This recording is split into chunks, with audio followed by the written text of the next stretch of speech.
하나님 말씀 봅니다. 신약 성경 요한복음 4장 봅니다. 35절에서 38절까지 한 절씩 교독합니다. 너희는 넉 달이 지나야 추수할 때가 이르겠다 하지 아니하느냐. 그러나 나는 너희에게 이르노니 너희 눈을 들어 밭을 보라. 희어져 추수하게 되었도다.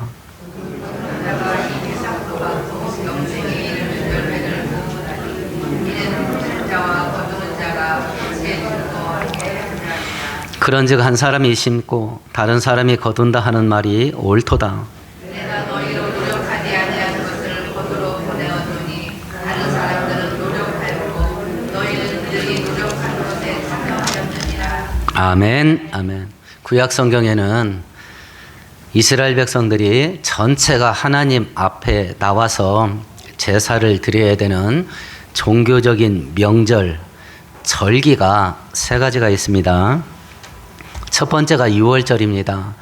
이스라엘 백성들이 애굽에서 노예 생활할 때 모세를 보내셔서 이스라엘 백성들을 해방시켜준 그날을 기념하는 절기입니다. 두 번째는 오늘 우리가 지키는 맥주절입니다. 유월절 지나고 나서 50일째 되는 날이라는 뜻으로 오순절이라고도 부르는데 밀과 보리를 추수하고 하나님께 감사하는 절기입니다. 세 번째는 초막절이라고도 하고 수장절이라고도 하는데 가을 농사를 다 끝마치고 하나님께 7일 동안 옥상이나 마당이나 광야로 나가서 나뭇가지로 텐트, 초막이죠. 초막을 지어놓고 1년 동안 지키고 보호하신 하나님의 은혜를 감사하는, 우리로 말하면 가을 추수감사절, 이것이 세 가지입니다. 이 절기들을 하나님이 지키라라고 하시는 이유가 있습니다. 첫 번째는 애굽에서 노예 생활할 때 구원하신 과거에 받은 은혜, 그것을 기억하면서 하나님께 감사해라. 과거의 은혜를 기억하는 겁니다. 두 번째는 지금 하나님이 주신 거, 지금 받은 곡식, 토지의 소산물, 이건 하나님의 은혜로 우리가 받은 거다라고 하는 것을 기억하게 함이고요. 세 번째는 출애굽기 23장과 신명기 16장에 이 세 가지의 절기를 지키는 방식이 나오는데, 이 절기들을 너희들이 내가 명령하는 대로 순종하고 지키면 하고 약속을 주십니다. 너희들 가운데 풍성한 물질의 축복을 내가 줄 것이고, 질병에서 보호할 것이고, 자녀들을 복되게 할 것이고, 대적들로부터 너희들을 지켜주마 라고 하는 언약이 있습니다. 그래서 이 절기를 지키면서 우리가 하나님 앞에 온전히 서면 앞으로 받을 복도 무궁무진하다. 미래에 대한 소망 속에 미래에 받을 은혜를 미리 감사하는 것, 이 의미가 세 가지 절기를 지키는 속에 담겨 있습니다. 과거와 현재와 미래를 하나님 앞에 한자리에 놓고 하나님께 감사하는 절기가 이 세 가지 절기입니다. 오늘은 그 중에 밀과 보리를 추수하면서 하나님께 감사하는 맥주절인데요. 양력으로 따지면 5월과 2월경에 중동 지역에서는 밀과 보리, 곡식을 추수합니다. 그리고 10월경에는 과일을 추수합니다. 그러니까 우리하고 이 기후가 다르기 때문에 농사하는 그 종류가 달라요. 봄, 5월, 6월경에 봄에는 곡식을 거두고 가을에는 과일을 거둡니다. 중동에서는.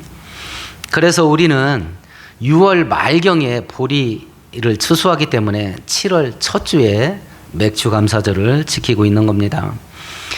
이전까지는 맥주감사주일에 토지의 소산물을 하나님께 주신 것을 놓고 감사제를 어떻게 드려야 될 건가라고 하는 것을 살펴보았는데, 오늘은 예수께서 이 맥추절을 놓고 하나님이 진짜 원하는 추수가 뭐냐라고 하는 것을 오늘 본문 속에서 교훈하셨는데, 우리가 오늘 성경을 살펴볼 때에 땅의 소산물을 우리가 추수하는 것 같이 또 다른 추수를 해야 될 게 있다. 그리고 하나님이 추수를 원하시는 것 중에 진짜는 바로 이거다 라고 하는 것을 오늘 본문을 통해서 예수께서 교훈하시는데, 우리가 오늘 성경을 살펴볼 때 땅의 소산물, 우리가 땀 흘려 수고하고 직장 다니고 사업에서 얻는 소산물 말고 추수해야 될 것이 무엇인지를 바로 알고 하나님이 진짜 원하는 추수를 하는 복된 성도 되기를 축원드리겠습니다.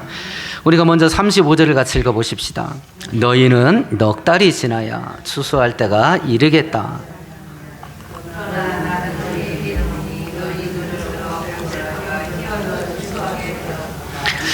넉 달이 지나야 추수할 때가 온다.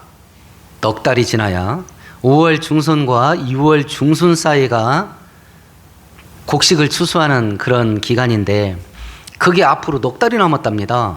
그럼 예수님이 이 말 할 때가 몇 월쯤 됐을 것 같아요? 2월쯤 된 겁니다. 2월쯤 됐을 때 야야 곡식을 추수하려면 앞으로 넉 달이 남았다, 이렇게 된 겁니다. 그런데 그 뒤에 뭐라고 말하냐면 눈을 들어 봐라, 지금 추수할 게 널렸다 이랬습니다. 곡식 추수하려면 넉 달이 지나야 됩니다. 근데 지금 추수해야 될 게 있답니다. 그러면 예수께서 35절에 말한 지금 추수해야 될 거, 이게 곡식은 일단 아닙니다. 왜냐하면 곡식을 추수하려면 넉 달 지나서 추수를 시작하기 때문에 그렇습니다. 그러면 35절에 예수께서 지금 추수해야 될 게 있다라고 한 것은 일단 곡식은 아닙니다. 그럼 예수께서 시급하게 지금 추수할 게 있다라고 말한 하나님이 말한 추수할 거리, 이게 대체 뭐냐 그럼? 이걸 마태복음 9장에 이미 설명을 하셨었죠. 우리 마태복음 9장으로 한번 넘어가 보십시다.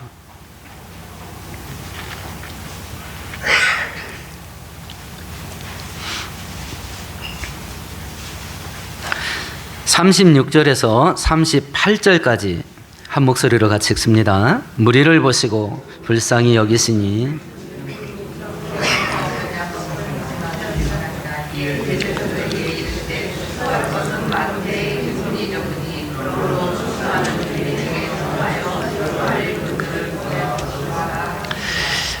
하나님께서 시급하게 지금 추수해야 될 게 뭐냐? 하나님을 떠나서 하나님 은혜 없이 비참하게 사는 인생들이 얼마나 많으냐. 그 인생들을 추수를 해서 하나님 창고에 드리는 거, 이게 하나님이 원하는 진짜 추수다, 이것이. 그러면서 오늘 본문 4장 39절에 예수님이 사마리아 여인 남편 여섯 남편을 지내왔던 이 부정한 여인을 전도를 하고, 이 여인 때문에 사마리아의 많은 사람들이 예수를 믿게 됐다라고 하시면서 이 추수를 예수님이 직접 실행에 옮기시면서 보여준 거예요. 하나님을 떠나서 하나님 은혜 없이 비참하게 사는 인생들을, 그 죽은 영혼을 추수를 해서 하나님 알곡 창고에 들어가게 하는 것, 이것이 이 시대에 교회와 성도들이 감당해야 될, 시급하게 감당해야 될 영적인 추수다. 그러니까 우리가 소산물을 거두고 땀 흘려 수고한 것에 월급을 받고, 그리고 사업을 해서 소득을 얻고, 이런 것들을 우리가 바라보면서 교회와 성도들은 또 다른 추수를 생각하고 있어야 된다. 그게 뭐냐면 영적인 추수다. 영적인 추수. 그리고 하나님이 원하시는 진짜 추수는 바로 이거다 라고 하는 것을 예수께서 지금 교훈을 하시는 겁니다. 그러면 이 영적인 추수를 하나님께서 교회 역사 가운데 어떤 방식으로 진행해 왔는가 하는 것을 살펴보십시다. 사도행전 1장을 찾아봅니다. 영적인 추수를 하나님께서 교회 역사 가운데 어떤 방식으로 성취해 오셨는가 하는 것을 살펴봅시다. 사도행전 1장 4절 5절 같이 읽습니다. 사도와 함께 모이사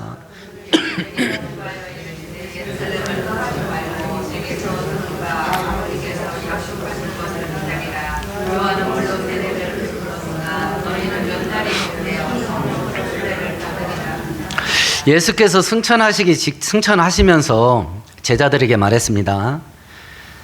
아버지가 약속한 것, 하나님의 영, 성령님이 너희들에게 올 텐데 기다리고 있어라. 몇 날이 못 돼서 너희들은 성령으로 세례를 받을 거다. 그냥 우리가 쉽게 이해하게 성령님으로 샤워를 하게 될 거다. 성령이 소낙비처럼 쏟아져 내릴 거다. 그날을 기다려라. 그리고 승천하셨어요. 그리고 제자들은 이제 힘을 다하여 기도하면서 성령 기름 부음 받기를 기다리고 있는 것이요. 그러면 왜 성령을 받아야 되냐? 이유가 있죠. 그게 8절인데 같이 읽어봅니다. 오직 성령이 너희에게 임하시면 너희가 권능을 받고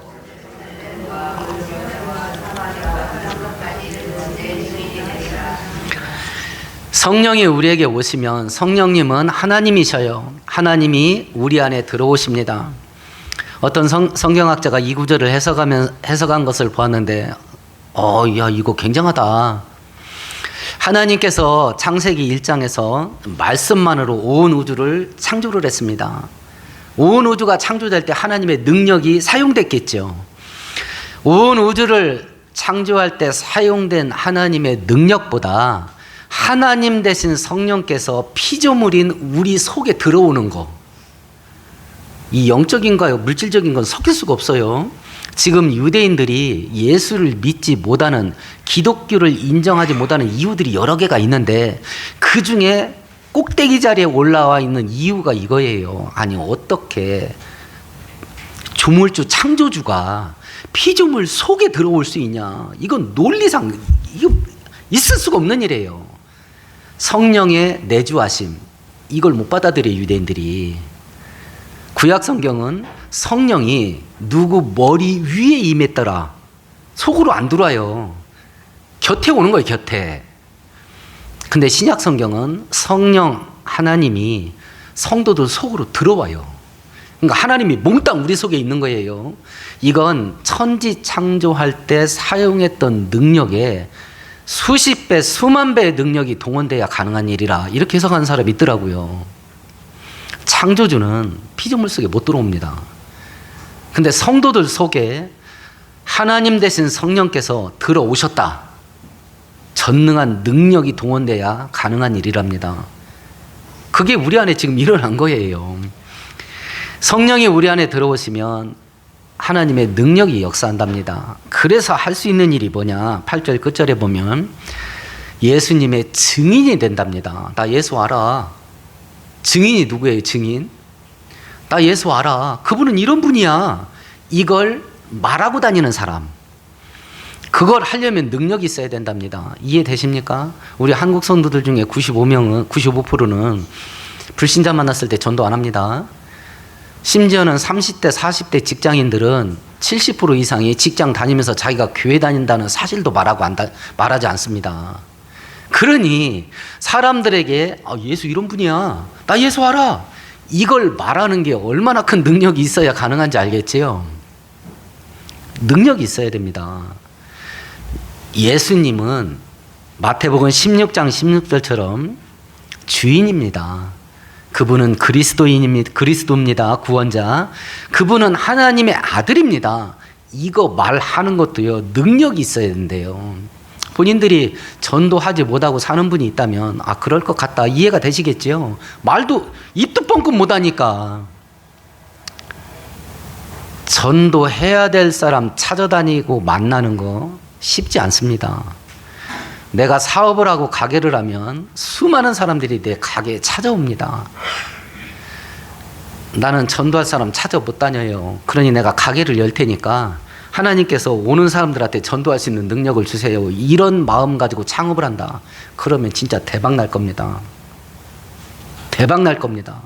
저는 믿어요. 그래서 저는 우리 아이들한테 그렇게 가르치고 있고요. 찾아다니는 시간도 없다. 그리고 사람들이 앞에서 잠시만 예수 이러면 그냥 가버린다 그냥. 네가 사업을 하게 되면 거래상 만나야 된다. 그러니 전도하기 얼마나 좋으냐. 음식점을 차린 분이 있었어요. 그분한테 우리 교회가 전도지를 만들어 가지고 여기다 비치해 놓겠습니다. 오는 분들한테 가져가게 하세요. 그러면 집사님이 말하지 않아도 자동 전도 됩니다. 뭐라 했을 것 같아요? 손님 떨어질까 봐 안 되겠습니다. 이러더라고. 진짜 막 가슴이 찢어질 것 같더라고. 오는 손님들한테 예수 믿으라고 말하지 말고 교회 전도지를 갖다 놓을 테니까 손님들한테 가져가라 해라. 이거 하는데 손님 떨어질 것 같다는 거야. 그래서 못 하겠다고 하더라고. 진짜 막 가슴이 찢어질 것 같더라고. 야, 이게 뭐냐 이게. 능력이 있어야 됩니다. 사업을 해서 돈을 버는 거, 다른 사람 주머니에 있는 돈 내 돈으로 내 주머니로 옮기는 거 쉬운 일 아닌 거 본인들이 알 겁니다. 돈 벌어보시니까. 명절 돼서 구정돼서 여기저기 아이들 데리고 인사 다니면 세뱃돈이 생깁니다. 집에 와서 엄마한테 맡겨라. 그러면 애들도 압니다. 차라리 나를 죽이시라 그럽니다. 자식 주머니에 있는 거 내 주머니로 옮기는 거요. 그거 목숨 걸어야 됩니다. 그럼 자식도 아닌 사람 주머니에 있는 거 내 주머니로 옮기려면 얼마나 능력이 있어야 되겠어요. 돈 버는 능력 있어야 됩니다. 그래서 성경은 말합니다. 이스라엘아 들어라. 하나님께서 우리에게 재물 얻을 능력을 주셨습니다. 능력 받아야 돼. 그래야 돈 법니다. 그리고 그 번 돈을 나를 위해서 쓰는 게 아니라 이 돈을 대체 어떻게 써야 푼돈을 번다면 푼돈이지만 이걸 대체 어떻게 써야 하나님이 기뻐할 거냐. 하나님이 기뻐하는 일에 돈을 쓰는 것도 능력이 있어야 돼요. 내가 피같이 일해서 번 돈인데 등골이 빠지게 그걸 나를 위해서 쓰는 게 아니라 하나님을 이거 어떻게 써야 하나님이 기뻐할까? 이걸 먼저 생각하려면 능력이 있어야 됩니다. 능력이. 어리석은 부자 비유 아시죠? 어떤 부자가 떼돈을 벌었습니다. 이 창고가 저거 창고가. 그 부자가 생각합니다. 이 많은 재물을 어떡할까? 내가 이렇게 해야 되겠다. 새로운 창고를 짓고 거기에다 버는 것 꽉꽉 챙겨놓고 내 영혼아 이제 편히 먹고 살아라. 그러니까 하나님께서 어리석은 자야 오늘 밤 내가 네 생명을 걷어가리라. 이와 같이 자기에 대해서는 부유하고 하나님께 대해서는 인색한 자, 일이 되리라. 하나님을 위해서 어떻게 하면 이 돈을 써야 하나님이 기뻐하는 방식으로 돈을 쓸 수 있을까? 이거 생각만 하는데도 능력이 있어야 됩니다. 아마 생각도 안 떠올랐을 거예요. 안 떠올랐기가 쉽습니다. 월급날 따뜻하다고 치십시다. 이 월급으로 들어온 돈을 어떻게 쓸 거라고 계산이 돌아갈 거 아니겠습니까? 어떻게 써야 하나님이 기뻐할까? 이 생각조차 떠올릅니까? 생각도 안 떠올릅니다. 생각도 안 떠올라요. 왜냐하면 내 경제 생활을 내가 알아요. 내 통장은 정거장입니다. 돈이 왔다가 머물러야 되는데 스쳐 지나가. 그래서 남지 않는다는 걸 알아요. 그러니까 어떻게 이 돈을 써야 하나님이 기뻐하시는 방법으로 쓸까? 이거 생각할 수가 없어. 돈이 안 머무르니까. 제가 엊그제 신문 보고요. 배꼽을 잡았습니다. 이 시대 직장인들이 대부분 어떻게 사냐. 연봉 1억짜리도 그렇게 산다 하더라고. 그 연구조사를 보니까. 연봉이 1억이 돼도 맞벌이를 해서 둘이 5천만 원씩 1억을 벌어요. 1년에. 그러면 한 달에 700 정도 벌 겁니다. 이렇게 버는데도 직장인들이 어떤 생각을 하고 사냐면 아니 내가 이렇게 뼈 빠지게 일하는데 내 통장에는 왜 돈이 없지? 이걸 고민하고 산대 직장인들이. 여러분들은 어떠세요? 그러면서 그 연구원이 써놨어요. 아니 이렇게 어리석을 수가 있나? 내 통장에 돈이 안 모이는 이유는 딱 하나밖에 없대. 버는 거보다 많이 써서 그렇대. 그렇잖아요. 버는 것보다 많이 써서 통장에 돈이 없지. 그러면 어떻게 해야 이 벌이를 가지고 통장에 잔금이 남아있게 살까? 이걸 생각해야 될 거 아니야. 자기 소비를 바꿀 생각은 죽어도 안 한대. 근데 제가 이해가 됐어요. 우리 애들 보니까. 야, 현대인들이 하루에 커피 2잔이 평균이란다. 그러면 20만 원이야. 예정아, 네가 200번다. 그런데 한 달에 커피값이 20만 원이야. 11조에 11조. 네가 그것을 10년을 안 먹고 적금을 들면 2천만 원이 됐든지 3천만 원이 될 것이고, 그거 가지고 보증금 끼고서 작은 빌라라도 하나를 사면 매월 20만 원 정도는 생돈 벌을 수 있다. 그랬더니 딱 뭐라 하는지 아세요? 그래도 커피는 마셔야지 이러더라고.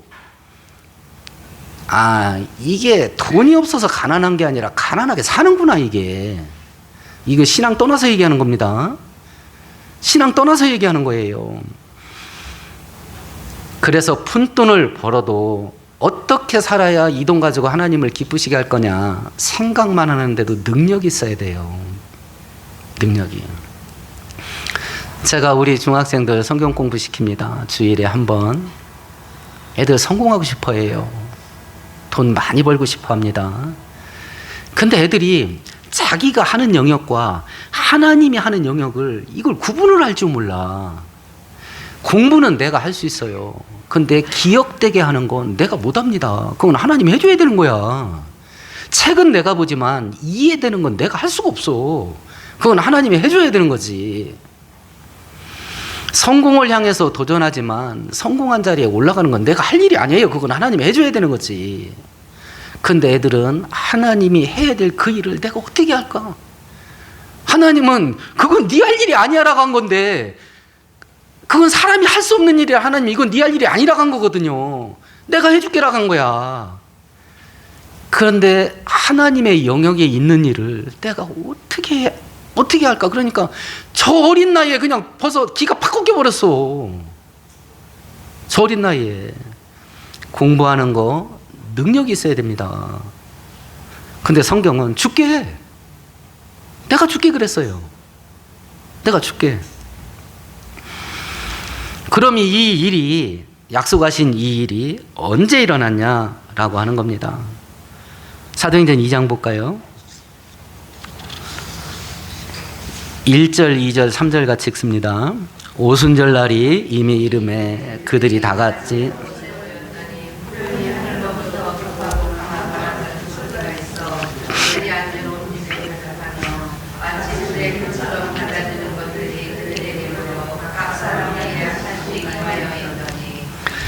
성령이 오셨어요. 언제 왔다 그래요? 1절에 오순절에 왔답니다. 오늘 하세요. 오늘 맥추감사주일에. 맥추감사주일에 너희들이 농사지면 추수를 한다. 그와 똑같은 원리로 영적인 세계에도 추수가 있다. 그리고 너희들이 1년 동안 땀 흘려 수고한 것을 추수를 하는데 그거보다 더 하나님께서 가장 본질적인 추수로 여기는 게 있다. 그게 뭐냐면 영혼의 추수다.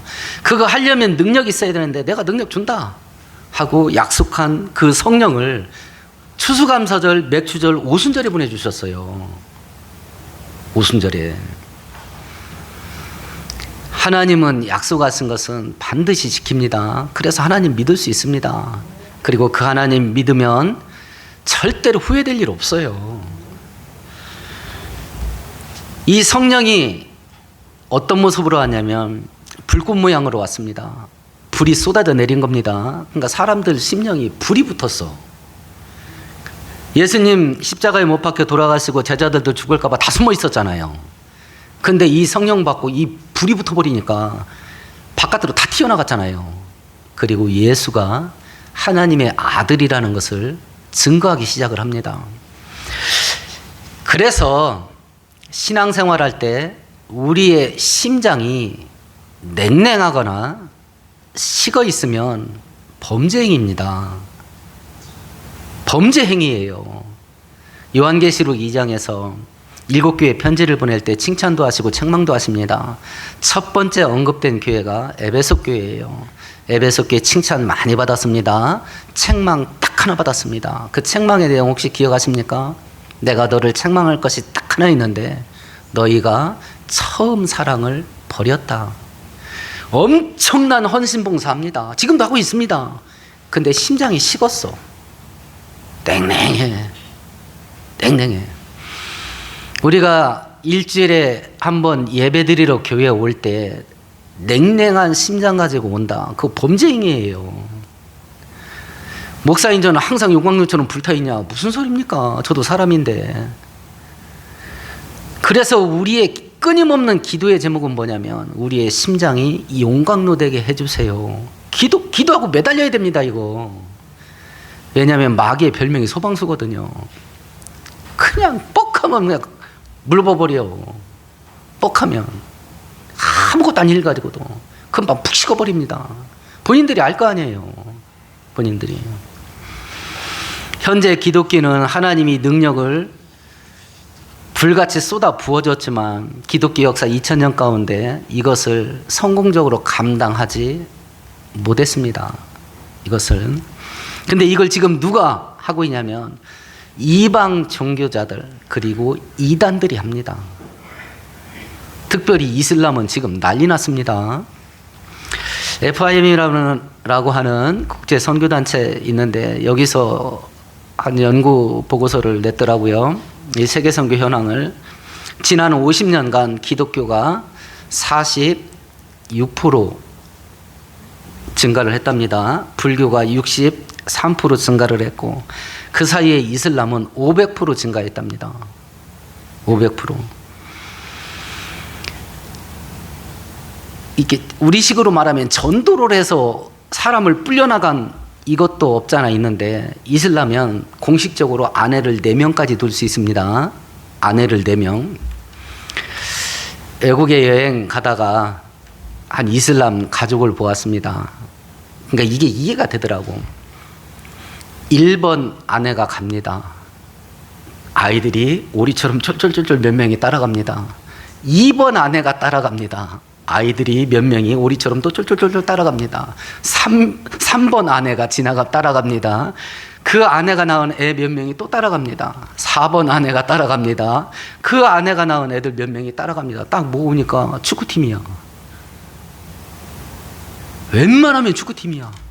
웬만하면. 그래서 이 보고서는 이슬람은 전도를 하지 않고 애만 낳아도 2050년에는 전 세계 1위 종교가 됩니다. 그리고 그때쯤 되면 기독교는 하위 종교가 될 겁니다. 애 제일 안 나는 종교가 기독교니까. 전부 다 선진국이잖아요. 기독교가 지배했던 국가들이. 그러니까 현대 기독교는 전도도 안 해. 그리고 애도 안 낳아. 이러고 있는 거예요. 이러고.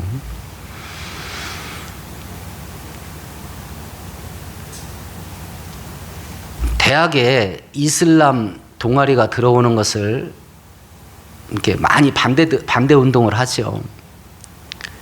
오일먼이라 하죠. 석유판 돈. 그거 가지고 대학을 공격하는데 우리 동아리 이슬람 동아리에 들어와 가지고 이슬람으로 개종해라. 그러면 4년 장학금 준다. 그리고 외국 유학 가냐? 유학비 준다. 제가 이걸 직접 들었어요. 정병숙 집사한테. 고등학교 선생이었잖아요. 10년 전이에요. 이슬람 선교단체에서 공문이 온대. 아예 대놓고. 학생들 가운데 3학년들 가운데 이슬람 믿고 싶은 애들 있으면 추천해주라. 그러면 4년 대학 등록금 준다. 그리고 만일 유학을 가게 되면 유학비 전부 책임진다. 추천해주라. 이 공문이 온대. 공문이. 돈을 아낌없이 쏟아붓습니다. 거기다가 엄청나게 애를 낳습니다. 감당이 안 되는 거예요. 감당이. 신천지 전도하는 거 우리가 겪어봤잖아요. 코로나 때. 온 나라가 신천지 이단이라고 사이비 종교라고 공격합니다. 기독교가 개독교라고 공격받으면서 기독교는 부흥해요. 숫자가 줄어들어요. 우리는 숫자 줄어듭니다. 개독교라고 욕먹으면서. 신천지는 사이비 집단이라고 욕먹으면서 줄어들까요? 늘까요? 거기는 계속 늘어나요. 묘하잖아요. 똑같이 욕먹습니다. 우리도 개독교라고 욕먹고 신천지도 사이비라고 욕먹고 가정 파괴범이라고 욕먹고 우리보다 더 심한 욕먹습니다. 근데 우리는 요거도 먹고 줄어들고, 신천지는 요거도 먹는데도 계속 불어나고. 이 작업을 이방 종교와 이단들은 하는데 기독교는 안 합니다. 이 작업을. 얼마 좀 오래된 통계 조사가 있었는데 전 세계 선교를 주도했던 나라가 미국이잖아요.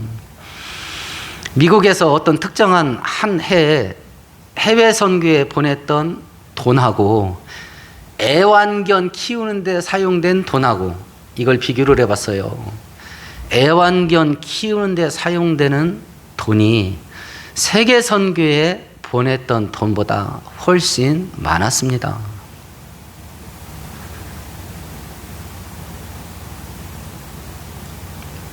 엊그제 중앙일보에 우리나라 애완동물 시장이 어떻게 폭발적으로 커지고 있는지를 통계를 냈습니다. 한 식당이 있어요. 개하고 개 주인이 함께 식사하는, 할 수 있는 그런 식당이에요. 초밥집입니다. 1인분에 얼마인지 아십니까? 75,000원이야. 그러니까 딱 가서 앉으면 개 앞에 연어가 쫙 놓여져요. 그 앞에 사람이 앉아가지고 연어가 쫙 놓여집니다. 개 연어 75,000원, 내 연어 75,000원. 이거 사람 안 와서 팔이 날릴 것 같습니까? 며칠 전에 예약을 해야 될 것 같습니까? 며칠 전에 예약을 해야 된대. 그러니까 기독교적인 관점에서 하나님이 걷어가시는 것도 이게 일리가 있겠다. 걷어가시는 것도. 이게 현실이에요. 이게 현실. 그럼 이걸 놓고 우리가 어떻게 해야 될 거냐, 우리는. 하나님께서 능력을 주시고 죽어가는 영혼, 하나님 떠나서 은혜 없이 비참하게 사는 인생들 추수해서 내 알곡 창고에 들어오게 해라. 내가 능력 준다. 그러면 우리는 이 하나님 말씀 앞에서 어떻게 해야 되냐. 사도행전 1장 8절을 우리 다시 한번 같이 읽어봅니다. 함께 읽습니다.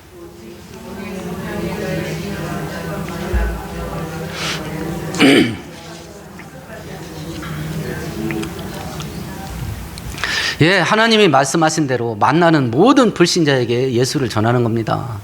모든 불신자에게. 사업가의 1차적인, 자기가 해야 될 1차적인 일은 선교사입니다. 돈 벌고 매출 올리고 사업 확장하는 거 두 번째입니다. 그렇게 해서 돈이 벌리면 이걸 어떻게 써야 하나님이 기뻐하는 데 쓸 수 있을까? 그걸 먼저 고민해 보세요. 직장인이라면 1차적인 기능은 선교사입니다. 자기 동료들에게 전도하는 겁니다. 제가 대학 다닐 때 CCC에서 훈련을 받았는데 저는 직접 얼굴을 보지 못했는데 1980년대 제가 대학을 다녔었는데요.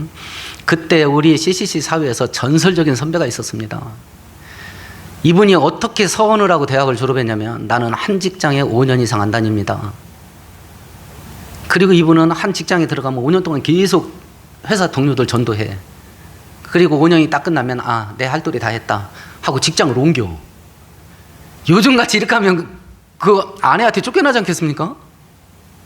요즘 같은 시대에 그렇게 직장을 5년마다 옮겨 다니면. 직장인의 1차적인 신분은 선교사입니다. 승진하고 연봉 올라가는 거, 그건 하나님께 맡길 따름입니다. 우리 아이들이 학교를 가면 1차적인 신분은 선교사입니다. 공부해서 출세하고 성공하는 것은 두 번째입니다. 그리고 그건 하나님께 맡길 따름입니다. 계산중앙감리교회라는 교회가 인천에 있는데 한 10,000명 이상 모인다 그래요.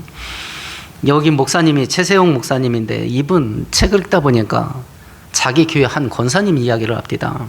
유별순 권사님이라는데 늘 해마다 50명 이상씩은 전도를 해서 등록을 시켰다 그래요.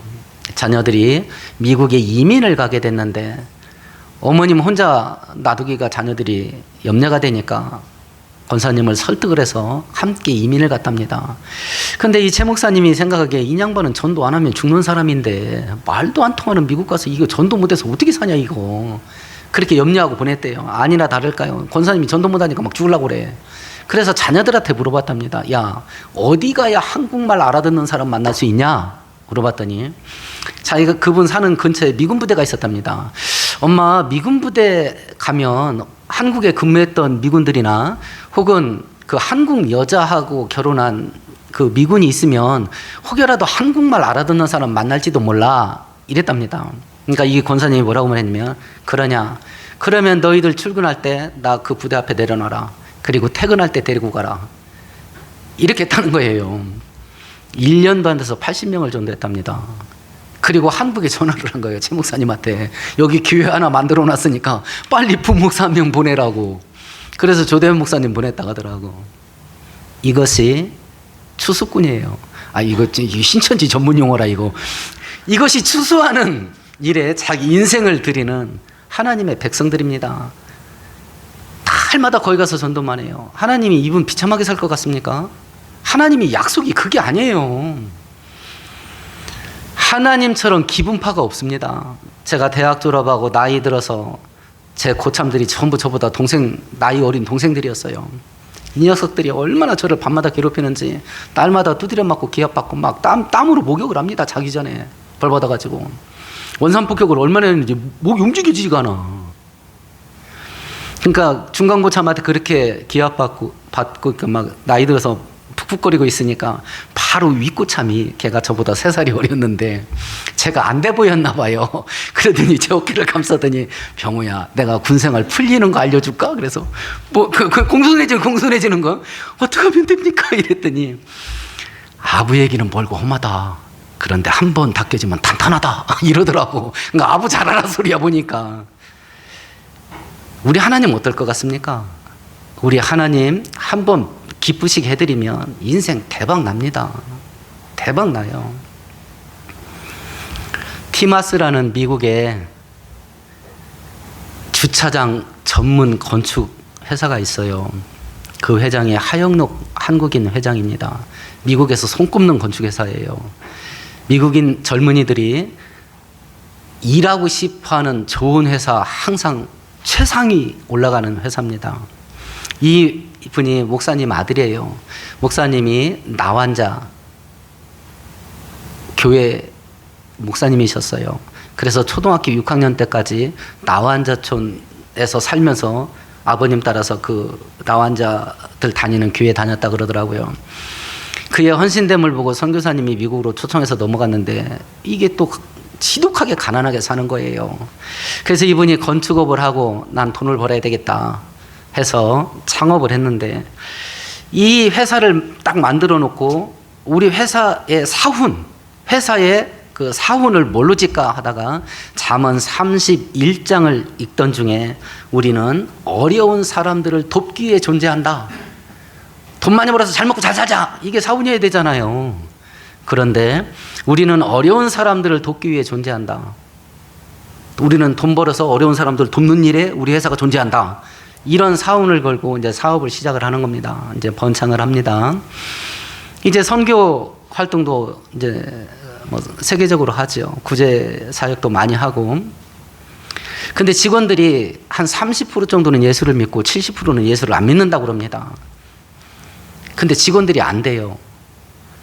회사에 일거리가 떨어지면 복도 가다가 만나서 인사를 하면, 회장님, 해외 선교 한번 빨리 나갔다 오세요. 인사가 그거래. 왜 그러냐면, 이분이 해외 선교 나가서 뭐 일주일이고 보름이고 이렇게 봉사활동하고 오면 일거리가 몰려든다네. 그러니까 회사에서 일거리가 떨어지면 직원들이 빨리 나갔다 오세요. 우리 일거리 떨어졌습니다. 이런데 믿지 않는 직원들도. 멋있지 않습니까? 불신자가 우리 회장이 해외 나가서 선교 봉사하고 오면 우리 회장이 믿는 하나님이 우리 회사에 일거리를 몰아주셔. 이걸 믿지 않는 직원들이 알고 있는 거예요. 이걸. 우리가 믿는 하나님, 우리 노예처럼 부려먹고 우리 돈 삥 뜯어가는 하나님 아니에요. 우리 아버지예요. 우리 아버지입니다. 그 하나님께 받을 은혜가 무궁무진해요. 하나님은 위대하시기 때문에 그 하나님의 자녀들인 우리의 인생은 구질구질할 수가 없어요. 그런데 이 시대 현대 기독교인들이 그 위대한 하나님을 떠나서 왜 이렇게 구질구질하게 사냐? 왜 이렇게? 받을 은혜가 무궁무진한데 그 믿음은 왜 이렇게 견고하지 못하냐? 강릉에 잠수함으로 공비도 침투했던 사건이 있었죠. 그 침투 작전에 참여했던 이병희 중사라는 분이 헬기에서 밧줄 타고 그 칠성산에 이렇게 전투 현장에 내려가다가 밧줄에 매달린 채로 그 머리에 두 발 그 총을 맞고 떨어졌잖아요. 나중에 유품을 수습하는데 보니까 총알이 발사돼, 그러니까 그 총에서 총이 발사됐더래. 그러니까 머리에 총 맞으면 억하고 죽는 거 아니에요. 그 사이에도 총을 쏘아. 생각해 보십시다. 세상 군사들은 이렇게 용맹한데, 아니, 하나님 군사들은 왜 이렇게 구질구질하냐, 이거. 지금 이게 우리입니다. 지금 180만 원 번다고 가정해 보십시다. 180만 원 버는 걸로 시작해서 재테크 제대로 하면 길면 15년, 짧으면 10년 이내에 30억 돈 벌 수 있답니다. 신앙하고 상관없어요. 서점에 가서 재테크 책 보면 이렇게 성공한 애들이 즐비하게 책을 냈습니다. 자기처럼 고생하는 자기 후배들 살리겠다고. 이렇게 하면 가난 벗을 수 있다. 그 중에 하나가 커피 먹지 마는 거야. 그 중에 하나가. 근데 우리 애들도 그건 못 하겠대. 그러면 하나님 은혜까지 받으면 이게 얼마나 짧아지겠나. 하나님 은혜 없이도 재테크 제대로 하면 10년, 길면 15년, 30억, 50억 돈을 벌어서 이제 일 안 하고도 자본이 자본을 벌어들이는 돈 갖고 살 수 있다. 그러면 하나님 은혜까지 받으면 이게 얼마나 짧아지겠나. 그런데 왜 이렇게 구질구질하게 사나 우리는? 왜 이러는가? 오늘 이 맥주절에 하나님이 우리에게 말씀하셔요. 하나님은 우리에게 차고 넘치게 주시는 하나님이다. 그런데 이 땅의 소득을 추수하는 거, 이것이 진짜 중요한 게 아니라 하나님이 진짜 원하는 추수가 있다. 그게 뭐냐? 영혼의 추수다. 그걸 감당하는 자들에게 하나님도 은혜 더 준다. 서로 땅의 것이 주어지지 않더라도 이건 해야 된다. 왜 그러냐? 예수님 재림이 임박했기 때문에 그렇다. 예수님 곧 오신다. 천국이 곧 열린다. 그래서 가야 된다. 오늘 이 말씀을 다시 한번 깨달으시고 열심히 일하시고 돈 많이 버세요. 다 때려치고 선교하라는 이야기 아닙니다. 일하지 말고 하루 20시간 내내 전도하러 다니라는 말도 아닙니다. 어차피 가는 직장, 그 직장 안에서 만나는 직장 동료, 예수 믿지 않거든 전도하세요. 어차피 사업하면서 고객들 거래처 만나는데 만나는 거래처 고객 예수 믿지 않거든 전도하세요. 어차피 학교 갑니다. 친구들 만납니다. 그 친구들이 예수 믿지 않거든 애들한테 전도하라고 가르치세요. 그럼 하늘이 열립니다. 하늘이. 이런 추수와 온전한 추수를 거두는 자들에게 주시는 은혜의 역사가 우리 모두에게 이 마지막 때 부어져야 되기를 축원드리겠습니다. 제가 기도하겠습니다. 하나님 아버지.